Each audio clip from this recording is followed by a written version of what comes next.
Now, from WYDC TV, this is Big Fox News at 10. Good evening. I'm Scott Beadle with Big Fox News. Workers at CAF USA were forced to evacuate today after a bomb threat was called in. The call about the bomb threat originally came in just before noon and closed down the factory for 4 hours, according to Acting Sheriff Bill Schramm.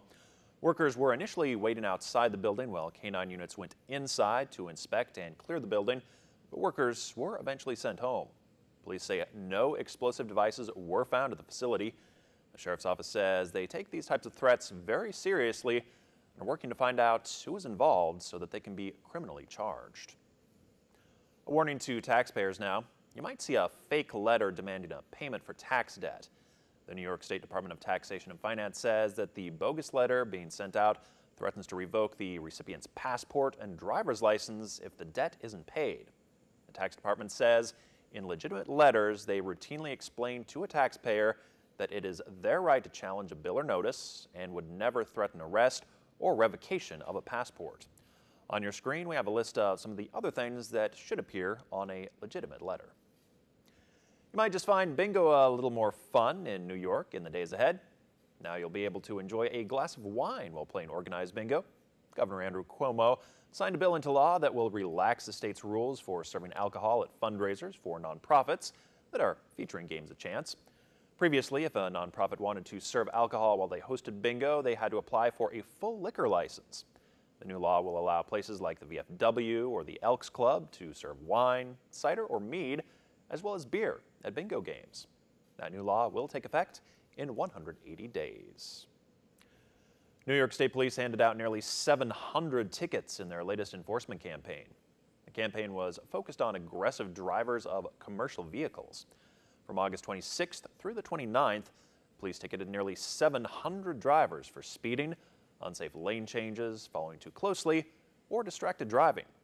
In addition to focusing on aggressive driving, police conducted road checks at various locations. Those checks aim to make sure the vehicles are up to date with safety standards, regulations, and registration requirements. As a result, over the 3-day period, over 1,000 inspections were conducted and over 250 vehicles were taken out of service. Meteorologist Kim Walker's up next with your Big Fox forecast.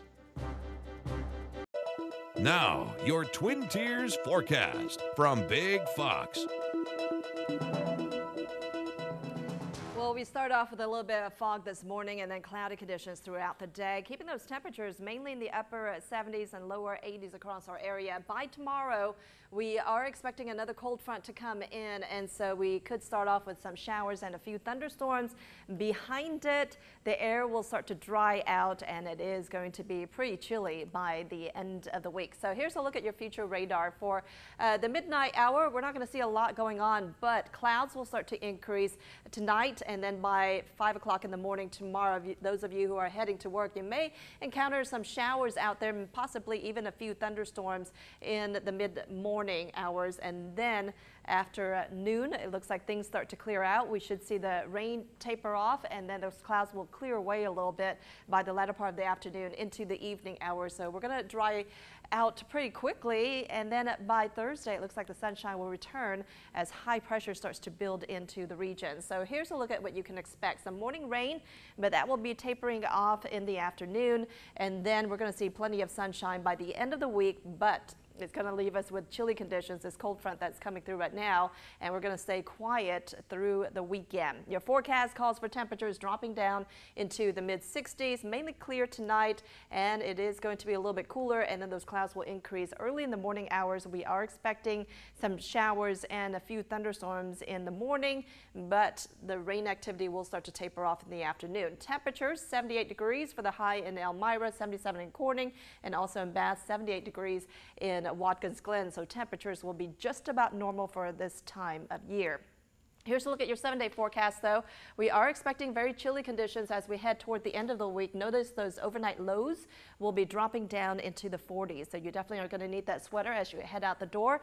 And our temperatures in the afternoon only warm up into the low 70s despite the sunshine that we're going to have toward the end of the week. And then another cold front approaches this weekend. Clouds will start to increase on your Saturday. By Sunday, we're going to drop those temperatures down into the upper 60s. And looks like we're going to stay there for early next week. But then we finally warm up into the 70s on Tuesday. So a series of cold fronts will bring those temperatures down. Our average high temperatures is about 78 degrees for the afternoon. And so those temperatures will be a little bit cooler than normal from Thursday into the weekend. I mean, 72 is still definitely a pleasant afternoon. But Right. yeah, some of those morning temperatures are definitely in the get some hot Yeah, you're chocolate gonna- kind of range. Exactly. I think you're going to have to bundle up those kids too a little bit. All right, thanks for joining us. Have a great night.